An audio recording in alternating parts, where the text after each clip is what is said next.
It would be rather rude not to like this video once it's done. I command you!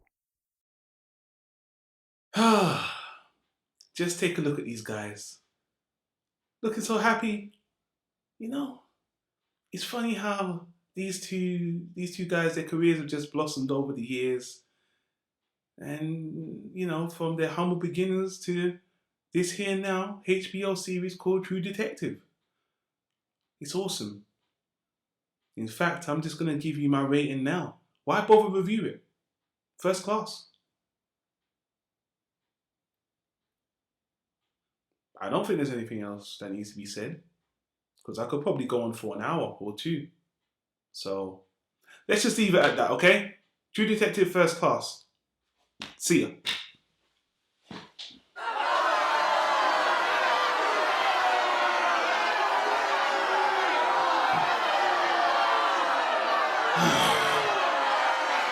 Okay, goddammit, let's get into it.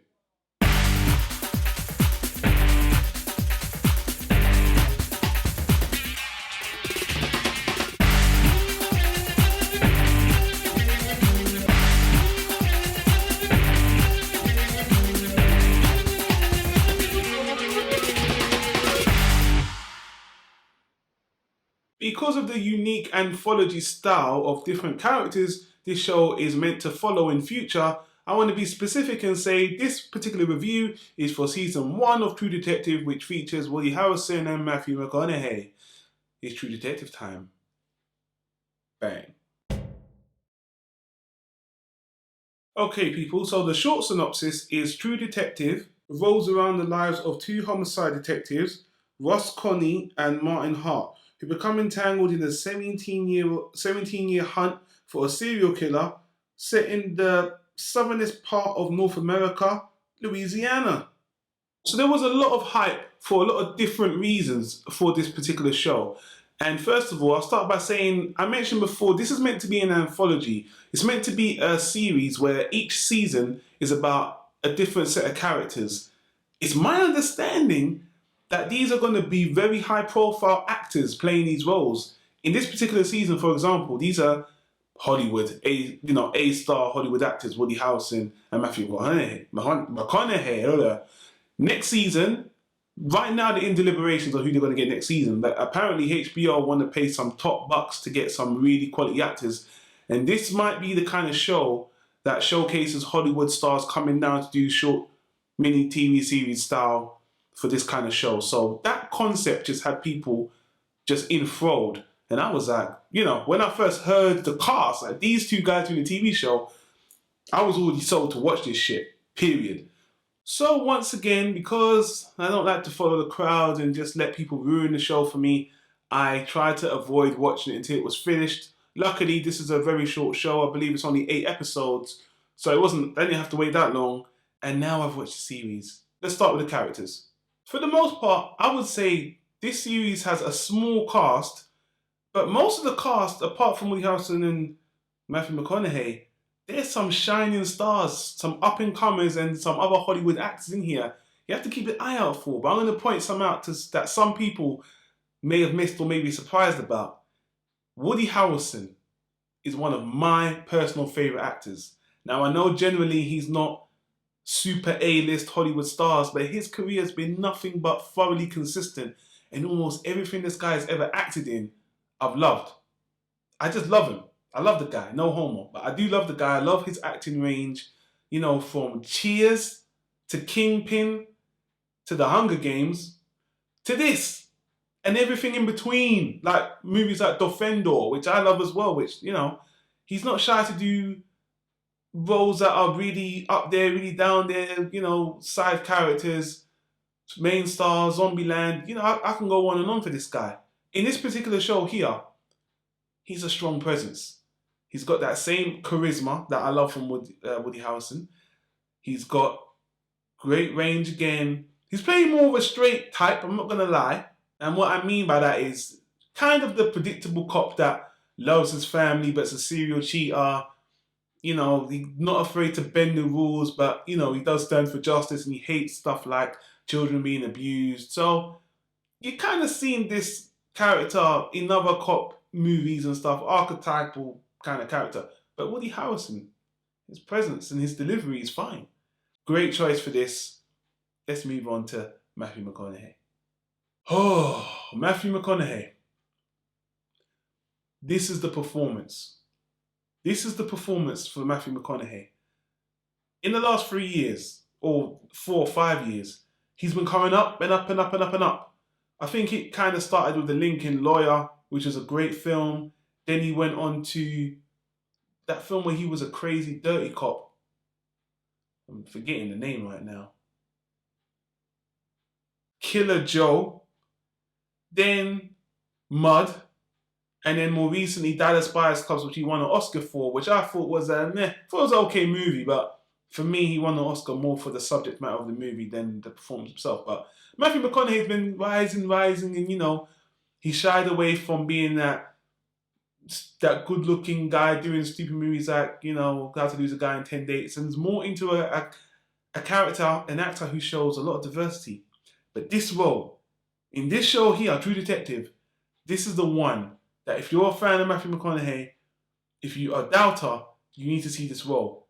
I hate to use this comparison, but it's like the Christian Bale performance, where you really see this guy's got range, he's really serious, and I was just absolutely blown away by his performance. But let's talk about his character in particular.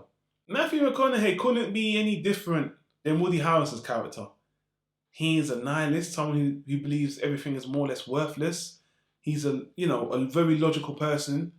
He's an intellect. He's a pessimist. And more than anything else, he's a fucking asshole. But you know what, man? I loved his character. And without going into spoilers, the guy's been through some shit. And when you find out what that shit is, you can definitely see why he is the way he is. Just watching his performance in this show, I'm trying not to dick ride this guy, but he really brings the essence of this show. Woody Harrelson's good, but Matthew McConaughey kind of he stands out. He is the standout. And these two guys working together in the show, it's not like good cop, bad cop. It's not like buddy. No, these are two separate guys, but they are a team. They're married to each other. They're married to their job. And they kind of don't get along. It's real. It just feels real with these two figuring out this case. And these two, I love this show more for watching these guys more than anything else, even more in the story, which I'll get into later. Matthew McConaughey just kills it, absolutely kills it. And I just loved watching these guys. But let's move on to the other characters before I'm going to keep dick riding this guy. Michelle Monaghan plays Woody Harrelson's wife in this as well. She's another good actress. She's been in some Hollywood movies. She's a very beautiful woman. Such a beautiful woman. And again, she shows a lot of range. She has a lot of screen time for a side character. But again, you can see she's a veteran as well. I've got nothing bad to say about her. Loved her through the whole show. You know, well, great, good acting there. A lot of the other characters are kind of side characters, to be honest with you. But there's two characters that I really want to point out because I was really shocked to see these guys. The first one being Michael Harney, if I'm pronouncing that name right, or Harnby. You may remember him as the despicable prison guard in Orange is the New Black. And he plays a small role in here, but again, just seeing him like, wow, this guy, what's he doing here? Awesome. Another character, Shea Wiggum, who you may also remember from another one of my current personal favourite shows, Boardwalk Empire, playing Nucky's brother. Again, it's a very, very short role he's got, but he's pretty good. And I was really surprised to see him in The Wolf of Wall Street as well. I was like, God damn, he had a small part in Wolf of Wall Street people might forget. But, you know, seeing these guys do these little parts here and there to add to the greatness of this show, awesome. And again, I know I'm forgetting a lot of these other characters, but in the context of keeping this review short, I just want to say overall, the acting, there's nothing wrong with the acting in this show. It's top notch, and the acting and the characterization, the portrayal of the actors is what will grasp you to the show, and that's what makes the show so good. Alright, as for the visuals and the sound, well, nothing stands out, but that's just because of the story itself. The story's set in the mid-90s, it's a homicide case, it's a murder case. There's not a lot of high-octane action, you know, you're not going to see shootouts, car chases and stuff like that. One or two scenes in this movie, fine, but in this series, but throughout the show, it's mostly dialogue driven, so you don't get a chance to see dynamic camera work. You're not going to get that from the show. But the camera work is clean, it's fine, everything's shot nicely. There's some graphic nudity because it's a murder case and they're looking at dead bodies and stuff like that. All of that's fine, but this isn't a show that's going to showcase any director's cinematography skills. But it looks gritty, it looks clean, like I said before. Overall, it's fine. Same thing goes for the sound. It's a very downplayed, kind of eerie sound where there's not even a lot of background music most of the time because, again, the characters just delivering their dialogue for the majority of the show. So I think the only thing that I didn't like or I just kind of didn't care for was the opening. Openings are a chance for you just to do anything you want, really. I thought the opening was just bleh. Could have been better, to be honest with you, because honestly, it can even be abstract if you want it to be. But anyway, I didn't care because most of the time I was skipping the opening just to get to the show. Right, so getting to the core story. This story is very compelling, and that's because it's got to do with a homicide, abduction, kind of satanic cult rituals going on here, and maybe government conspiracy that has something to do with all these cases. And that's what makes it so interesting. And it's a mystery. You're trying to find out who this killer is, why they're doing it, and who the hell is involved. And as things go on, the rabbit hole gets deeper and deeper and deeper.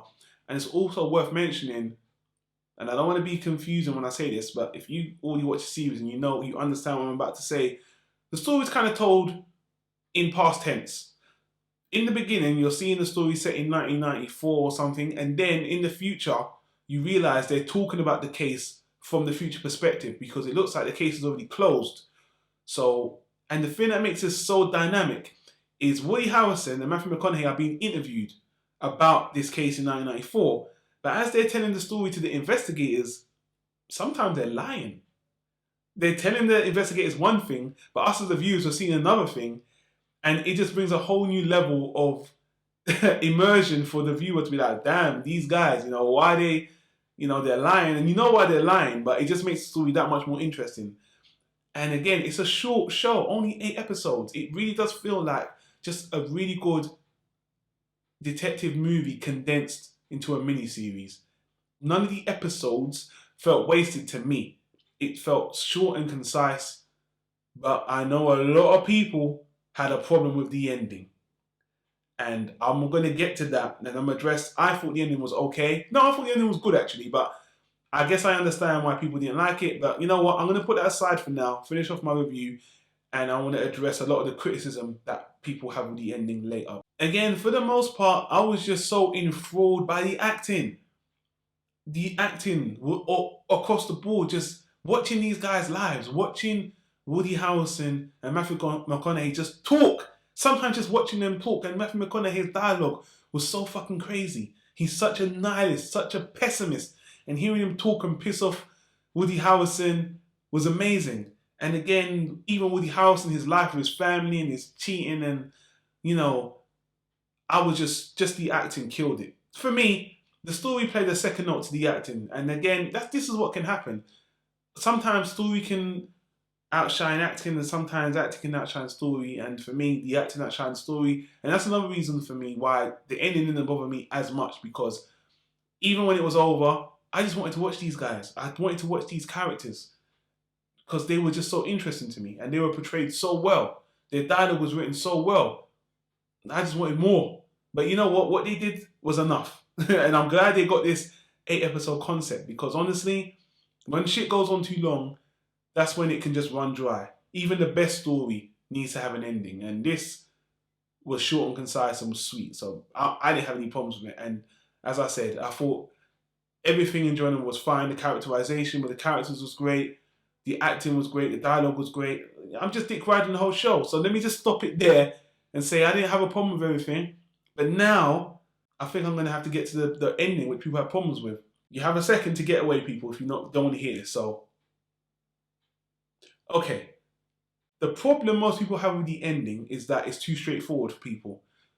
They're building up a lot of mystery in this show from the beginning. Woody Harrelson and Matthew McConaughey are finding clues out. And this goes on 19 years and they still haven't for all intents and purposes, cracked the case. The ending is so straightforward, I guess. They find out who's responsible, they have a confrontation, the end. And it kind of ends. People were saying it's a betrayal of the show, it was so complex, and at the end it just kind of just went straightforward. For me, I didn't want it to be convoluted in some riddle of an answer. I didn't need that. How it ended was fine for me personally. Yeah? One of the characters didn't die when he should have died. Again, if that character died, it would have been too predictable for me. The fact he didn't die, and the fact the other character was like, you know what, it's like you're fucking invincible, you should die. I thought that was awesome. I thought the way the writers wrote the ending was so kind of not giving the characters what they wanted, or not even giving the viewers what they expected. And it wasn't done in a cop-out way for me personally. I thought it was fine. But honestly, I do understand that in the context of looking at the story in retrospect, the ending can seem a little bit lackluster. Honestly, I can understand that. Me personally, I thought it was fine. And I just thought it was realistic that sometimes things just ain't going to end in some overcomplicated, over convoluted way. It's a detective story, and usually there's going to be a simple resolution. When you figure out the puzzle, usually it's just straightforward. And for me, that's what happened here. 19 years is long enough. When it got down to, when they had all the pieces, it ended, and that's what happened. And I'm glad said character didn't die. Like it threw a wrench in my mind, and I thought it was nice and even cathartic to a point. But I was happy with it. But again, I understand where people are coming from. Honestly, I don't have anything negative to say about the show. It's not that it's a perfect show. At times it can even be slow. I'm not going to lie, it starts off kind of slow. But I can't see how they could have made this any better. It's short, it's concise, all the elements are done right. You know, I'm looking forward to season 2. End of story. You know, I already gave it a first class. You guys, so if you want me to say it again, it's a first class show. Highly rated. It's short, it's sweet. This is the show that has put Matthew McConaughey on a whole nother level for me. And honestly, because it's on TV and not as a movie, you know, I don't know if it's less accessible for people to see that this has really shown Matthew McConaughey on a whole nother level, because this has escalated him up there. Everyone else is great. I love Woody Harrelson as a personal favorite actor, but Matthew McConaughey shines like a motherfucker in this show. That's basically it. First class, True Detective. I'm looking forward to season 2. And as I said, this whole idea for this show is that HBO are trying to get A-star actors to come down and do short little mini-series each season. I think that's a fantastic concept. And apparently, rumour is that the next season, season 2, is going to be focused on female characters. Now, I'm going to play a game right now. If I could choose 2 female characters I would want to see, for all the reasons above, that they need the role, I haven't seen them in a while, and they're phenomenal, I think I'd like to see someone like Charlize Theron be a female actress in this particular series. As a co-star, if we need another female, I don't know. I was talking to one of my mates, Nuance, about this, and we were saying maybe Rooney Mara. But I don't know, maybe she's too young. People, let me know what you think. Who would you want to see in season 2? It doesn't have to be a female. Just leave a comment down below. You know, let me know, because I'm interested. Let's hypothesize, and you know, when season 2 comes out, you're going to be damn sure that I'm going to review it, because this whole show is showing once again how the media has changed. There was a time when TV was seen as a medium that's for not super actors. But look how things are changing now. A-star Hollywood actors are coming out with their own TV series now. You know, and this show could really escalate actors on the next level. I don't think it should only be for Hollywood stars, though. I think you should escalate some really good TV actors to do this as well. Anyway, I think I've gone on long enough. I did love True Detective. I thought it was great, short and concise. And most of you guys are watching this review, probably already seen it and just want to hear another guy give it praise. If you haven't seen it, you need to watch this shit. End of story. That's another episode of Tyromedia, people. Thanks for watching. Like, comment, and subscribe. Leave your comments down below if you think I'm talking complete crap. If you didn't like the show, whatever, I want to hear it. Let me know. And I'll see you on the next one, people. Until then, peace. This was a movie about a male sex addict who just has sex with many partners. He cheats on his wife. He leaves his family. We've seen that before. Socially, it's not as frowned upon as if it's a woman doing the same thing. Seeing this movie taken from a female perspective is something I haven't seen before. And I've seen a lot of movies that I'm going to mention at the end that focus on sex.